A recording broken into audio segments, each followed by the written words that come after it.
parte de las informaciones internacionales que fueron parte de nuestros titulares, esa es la siguiente. La alianza de centro-derecha, el presidente Emmanuel Macron y la coalición de izquierdas inician una semana clave de campaña, y esto es decisivo sin duda en Francia para evitar la llegada de un gobierno de extrema derecha en la Unión Europea. Para analizar lo que ocurre en el país, tomamos contacto con Antoine Forbes, cientista político y director de periodismo de la Universidad de Santiago de Chile, USACH. ¿Cómo está, Antoine? Muy buenas tardes. Muy buenas tardes, Cristian. Gracias por la invitación. No, gracias a ti por estos minutos para entender, además, desde una fuente tan cercana, lo que está pasando en Francia. ¿Qué permitió, Antoine, que estemos a puertas de la llegada de un gobierno de centro-derecha, cosa que no veíamos desde la Segunda Guerra Mundial?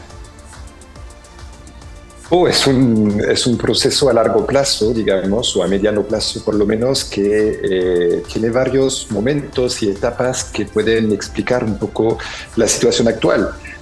Históricamente el tema de migraciones, de seguridad, surgen y se afianzan en los años 70, más o menos a partir del 73, pero hay toda una estrategia, digamos, que ha llevado a ese momento, que consistió después de esto, primero, a enfocar la agenda pública en el tema de inmigración, como se dice allá, y segundo, a lo que los mismos franceses llaman desdiabolizar el Frente Nacional, o lo que hoy se llama Agrupación Nacional, que precisamente trata de luchar contra esta imagen de un partido de extrema derecha.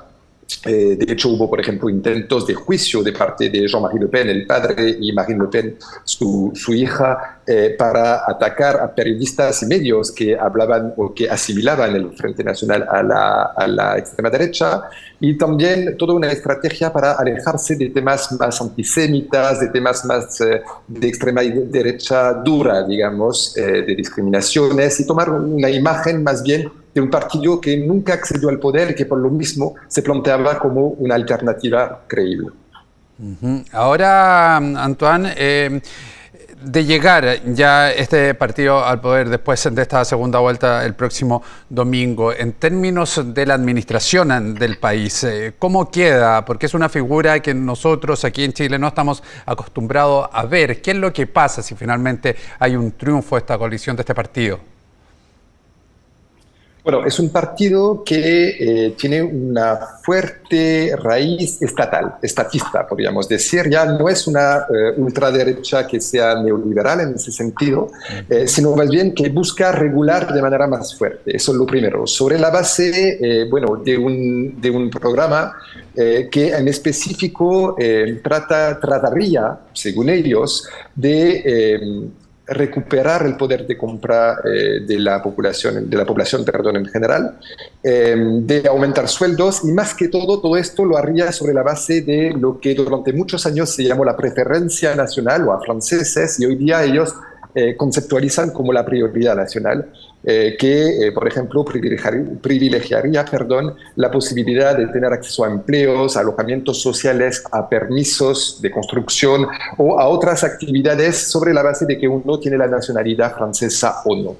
Entonces, es un programa en ese sentido que mezcla, o sea, que sería más bien un poco a la antigua, que mezcla ese fuerte estatismo con criterios de discriminación sobre la base de la etnia, sobre la base de la nacionalidad, perdón. Ahora, Antoine, ¿qué pasa si Jordan Bardella, este político de ultraderecha del partido de Marine Le Pen, llega y gana y entra al gobierno? ¿Cómo se configura, cómo conversa el actual presidente con esta figura entrante? Ya, la figura de la cohabitación, que es muy francesa en ese sentido, muy particular de este país, significa básicamente que hay un presidente, en este caso Emmanuel Macron, que sería más de centro-derecha, de derecha, con un primer ministro que no pertenece a su mayoría. Es como si aquí tuviéramos con un presidente Boric que gobierna, no sé, como un Javier Macaya, para decirlo de alguna manera. ¿Ya? Históricamente siempre han sido momentos donde el presidente de la República, en los tres casos anteriores, en 86, en 93 y en 97, tomó distancia y se encargó más bien de ser esta figura política por encima del conflicto, que se dedica a las relaciones exteriores y deja el primer ministro de su gobierno liderar la política nacional. En este caso, la verdad es que estamos un poco ante una incógnita porque, claro, además de todo, la agrupación nacional, perdón, y el gobierno y el partido del presidente Macron, incluso en términos de política exterior, tienen puntos de vista radicalmente distintos. Por ejemplo, la agrupación nacional está en contra de la Unión Europea, está en contra de lo que llama los ganadores de la globalización, cuando precisamente el presidente Macron encarna este grupo. Entonces ahí hay una incógnita. Por otra parte, bueno, en términos de política nacional, el problema es más complejo aún, porque no se trata solamente de un presidente y un gobierno. Obviamente hay que tomar en cuenta lo que aquí llamamos parlamento, que haya es la Asamblea Nacional.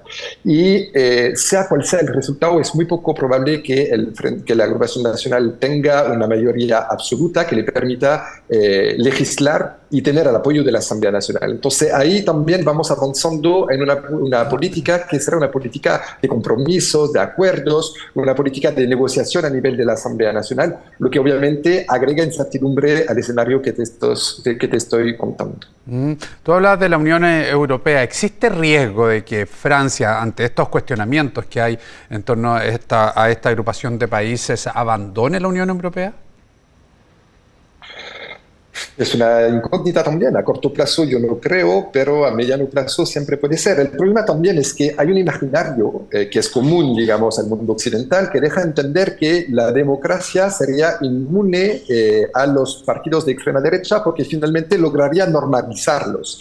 Y eso en estricto rigor nunca se ha comprobado. De hecho, es cosa de ver lo que pasa en Estados Unidos con la tercera candidatura de Donald Trump después de tratar de invalidar un voto por estallido social, que finalmente puede que esté reelegido. O toca ver lo que pasa en Italia también, donde Giorgia Meloni no puede aplicar un programa tan duro, pero a la vez, de manera más indirecta, más simbólica, está avanzando en sus objetivos que también remiten, en cierta medida, a discriminar desde la nacionalidad. Entonces, ahí hay un problema, básicamente, es que la democracia no logra expulsar a los partidos de ultraderecha, tampoco a suavizar o a enmarcarlos. Por lo mismo, podríamos imaginar que en algún momento sí se ponga en la mesa eso de salir de la Unión Europea. Ahora, eso dicho, hace 5 o 10 años te habría contestado que era muy probable. Hoy día estamos viendo cómo también la agrupación nacional utiliza no tanto la Unión Europea, sino el Foro Europeo, no solo para posicionarse en la política nacional francesa, sino para hacer alianzas también. Y, por ejemplo, Marine Le Pen se acercó mucho a Giorgia Meloni en los últimos tiempos, claro, porque Giorgia Meloni está ocupando un cargo de poder, y al contrario, tomó mucha distancia con los grupos más ultraderechistas, incluso que se reivindican nazi, en Alemania, por ejemplo. Entonces, yo creo que si lo vemos desde este foro de alianzas, de conversación, de negociación, Francia no necesariamente saldría de la Unión Europea con un gobierno de la agrupación nacional.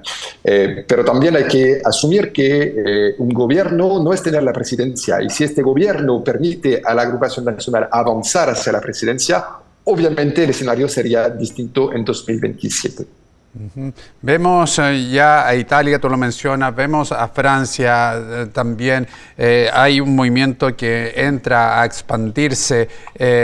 ¿Hay posibilidades que esto vaya replicándose, la entrada de movimientos ultraderechistas en el resto de las naciones de la Unión Europea, que en parte ya quedó demostrado con las elecciones que hubo hace un par de semanas?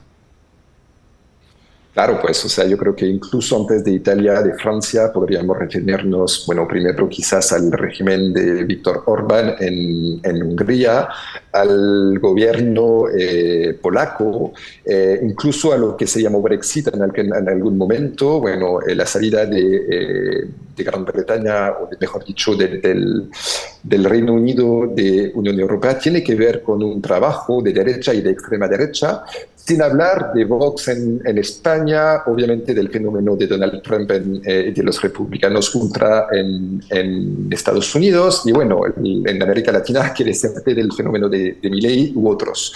Entonces, estamos ante un escenario de avanzada, claramente, de la ultraderecha. Podríamos muy bien imaginar que en los próximos meses y años De hecho, en el mismo momento que había elecciones en Francia, hay elecciones en Gran Bretaña y también se ve un auge de la ultraderecha. Podríamos imaginar que haya varios y muchos gobiernos que pertenecen a ese campo político. Y además no hay que olvidar que hay un afán de articulación, de coordinación a nivel, no sé si mundial, pero por lo menos a nivel del norte. Recuerda lo que estaba haciendo Steve Bannon después de la elección de Donald Trump, donde buscaba precisamente ir a visitar a distintas agrupaciones de ultraderecha para tratar de coordinarlas en este sentido. Y hay toda una batalla sobre la hegemonía cultural que se está dando también con muchas publicaciones de intelectuales orgánicos a ese sector político que están tratando también de plantear batallas, disputas sobre el aborto, sobre identidades sexuales, etcétera, que participan del mismo avance. Entonces, el escenario en ese sentido no me parece muy alentador, digamos. Muy bien, Antoine, muchísimas gracias por estos minutos con T13 Digital. Que te vaya muy bien. A ti, gracias.